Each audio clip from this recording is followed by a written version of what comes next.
अल्लाह ही अल्लाह किया करो, दुख न किसी को दिया करो, जो दुनिया का मालिक है नाम उसी का लिया करो।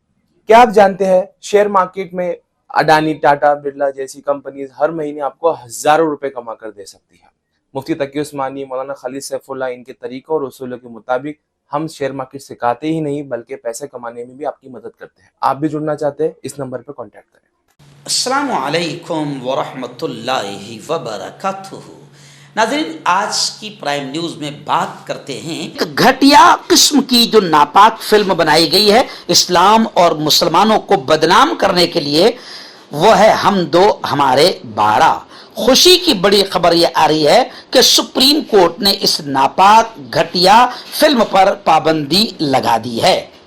आप जानते हैं कि प्यारे मुल्क हिंदुस्तान में 2023 में भी, 22 में भी, विधानसभा इलेक्शन के पहले भी और लोकसभा इलेक्शन के पहले भी बीजेपी ने जितना हो सकता है हिंदू मुसलमानों में नफरतें पैदा करने के लिए सारी कोशिशें बीजेपी ने की।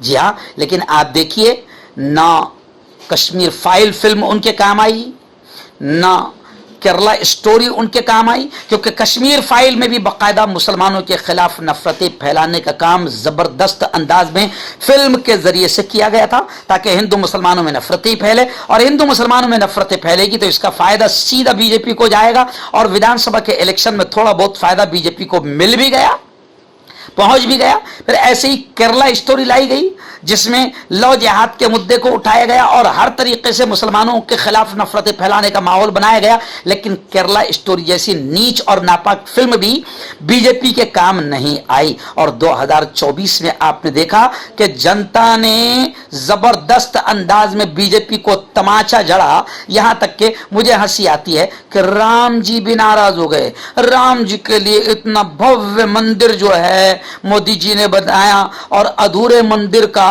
निर्माण पूरा भी नहीं हुआ था। अधूरे मंदिर का उद्घाटन इसलिए प्राण प्रतिष्ठा कराई गई कि इलेक्शन हाथ में से निकल न जाए, जबकि तमाम उस वक्त के जितने पंडित और जितने धर्मगुरु और शंकर आचार्य कह रहे थे कि मोदी जी तुम पाप कर रहे हो। मगर मोदी जी को लोकसभा इलेक्शन की पड़ी हुई थी कि राम मंदिर का ओपनिंग अगर अभी हो जाता है तो फिर राम मंदिर बड़ा काम आएगा लोकसभा इलेक्शन जीतने के लिए। लेकिन इतने जबरदस्त थप्पड़ मारी है अयोध्या वालों ने कि अयोध्या वालों ने मोदी जी और बीजेपी को निकाल कर बाहर कर दिया, और लोग कहने लगे कि राम जी इतने नाराज हो गए कि अयोध्या में मंदिर बनाने के बावजूद राम जी ने मोदी जी को और बीजेपी को अयोध्या से ही बाहर निकाल दिया।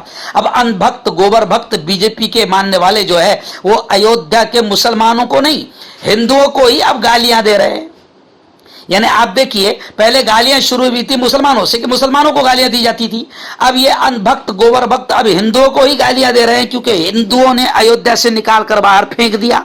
अब हिंदुओं का बायकाट हो रहा है, वरना एक जमाना यह था कि मुसलमानों की दुकान से कुछ ना खरीदा जाए, मुसलमानों का बायकाट किया जाए और उनसे सामान ना खरीदा जाए। अब अयोध्या के हिंदुओं के बायकाट हो रहे हैं, तो खैर अयोध्या से भी बीजेपी को बाहर निकाल कर फेंक दिया गया। तो न केरला स्टोरी काम आई, न कश्मीर फाइल काम आई, न राम मंदिर काम आया, न राम जी काम आए। इसलिए अब जय जगन्नाथ का नारा अब मोदी जी लगाने लगे हैं। राम का नाम भी मोदी जी के जबान से अब चला गया है। अब जय जगन्नाथ उड़ीसा का नारा अब लग रहा है। लेकिन चलिए आइए, मेरा प्यारा मुल्क बड़ा प्यारा मुल्क है, इसलिए तो कहा जाता है कि सारे जहां से अच्छा हिंदुस्तान हमारा, और मजहब नहीं सिखाता आपस में बैर रखना। तो बीजेपी के नापाक और यूं समझिए कि शैतानी पॉलिसी, लड़ाओ और राज करो वाली अंग्रेजी शैतानी पॉलिसी को भारत के हिंदुओं ने कबूल नहीं किया, मुसलमानों ने कबूल नहीं किया, किसी ने कबूल नहीं किया। और 2024 में 400 पार का नारा लगाने वाले नरेंद्र मोदी 250 भी पार नहीं कर पाए और अपनी ताकत और अपने बलबूते पर हुकूमत नहीं बना पाए। अब एक और नीच और घटिया किस्म की फिल्म आई थी हम दो हमारे 12, जिसमें इस्लाम को, मुसलमान को बदनाम किया जा रहा था और कुरान की आयतों को गलत अंदाज में पेश किया जा रहा था। आखिर सुप्रीम कोर्ट ने इस घटिया और नीच फिल्म पर बैन लगा दिया। सुप्रीम कोर्ट ने समाअत के दौरान रिमार्क्स दिए और सुप्रीम कोर्ट ने कहा कि हमने सुबह फिल्म का ट्रेलर देखा है, ट्रेलर में मौजूद तमाम डायलॉग्स काबिल एतराज है। अदालत ने कहा कि हमें यकीन है कि CBFC जो कि एक्ट के तहत एक कानूनी इदारा है, अपना फर्ज अदा करने में नाकाम रहा है। अदालत उज़्मा ने मुंबई हाई कोर्ट में दाखिल करदा दरखास्त की मुकम्मल यकसुई तक फिल्म की नुमाइश पर पाबंदी आयद कर दी है। तो खैर ये बहुत अच्छी बात है। मुंबई हाई कोर्ट के हुक्म को चैलेंज करते हुए सुप्रीम कोर्ट में दरखास्त दायर की गई थी, क्योंकि मुंबई हाई कोर्ट ने इस फिल्म को रिलीज करने की इजाजत दी थी और आज यानी 14 जून जुमा के दिन यह नापाक फिल्म रिलीज होने वाली थी, लेकिन सुप्रीम कोर्ट ने इस फिल्म पर बैन लगा दिया। यह फिल्म इस्लामी अकीदे के खिलाफ है और हिंदुस्तान में शादीशुदा मुस्लिम खवातीन की तौहीन करती है। जस्टिस विक्रमनाथ की सरबराही वाली बेंच ने इस मामले की समाअत की। मैं आपको बता दूं कि इस फिल्म में अन्नू कपूर, मनोज जोशी ऐसे और भी लोग शामिल है। इस फिल्म की कहानी की बात करें तो इसमें 60 साला मंसूर अली खान संजारी ने मरकजी किरदार अदा किया है, यानी इस घर को आग लग गई घर के चिराग से।